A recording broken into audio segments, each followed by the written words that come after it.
Today we're talking to Stuart Kaplan, the Chief Executive Officer of U.S. Game Systems, and we're going to be talking about one of his products, the Wizard card game. Stuart, can you tell us how you first got connected with Wizard?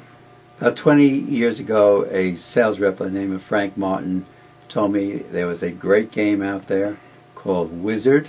It was a Canadian game invented by Ken Fisher, and I should try and get a hold of the rights so we could sell it worldwide. And we contacted Ken Fisher in Toronto and made an arrangement with him, and for the last 20 years we've been selling Wizard, selling it in 17 different countries in many different languages, and it's been very successful.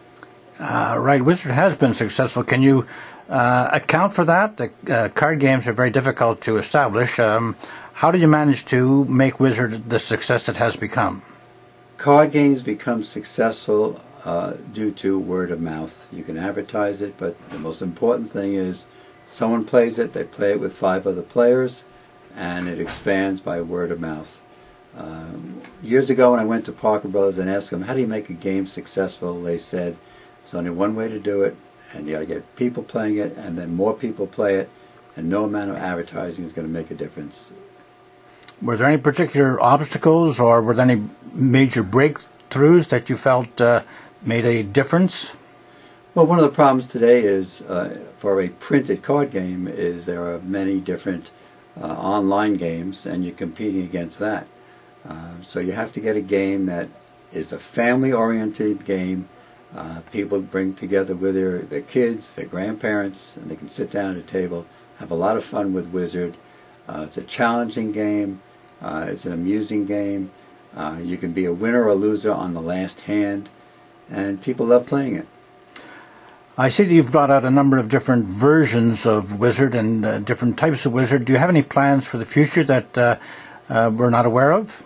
Well, there are different versions of Wizard right now. There's a deluxe version with the bidding wheels. There's a medieval Wizard version with medieval images. There's a fantasy version that's done as well. So if you like artwork that is unusual, you can play with the fantasy or medieval version, or there's a regular version with the usual spade, club, heart, and diamonds. Can you say a few things about the tournaments that you apparently hold? Last year we held the American tournament in Orlando, Florida. The winner was sent to Budapest, Hungary. The other tournament was in Toronto, Canada, and the winner was also sent to Budapest. And the actual winner in Budapest was a German person. There were 10 different countries, 2 people each from the 10 countries represented in the final tournament. This year, tournament is in Albuquerque, New Mexico at the end of May, and the World Tournament will take place in Vienna in November. Very interesting. Is there anything else you want to tell us about Wizard before we go? It's a great game, and once you play it, it's very addictive, it's very challenging, and there's a lot of fun to it. Because there are wizards and jesters, and a wizard always wins and a jester always loses, the game can change instantly, and that's what makes it a lot of fun. Great. Thanks very much. Good to talk to you. Good talking to you.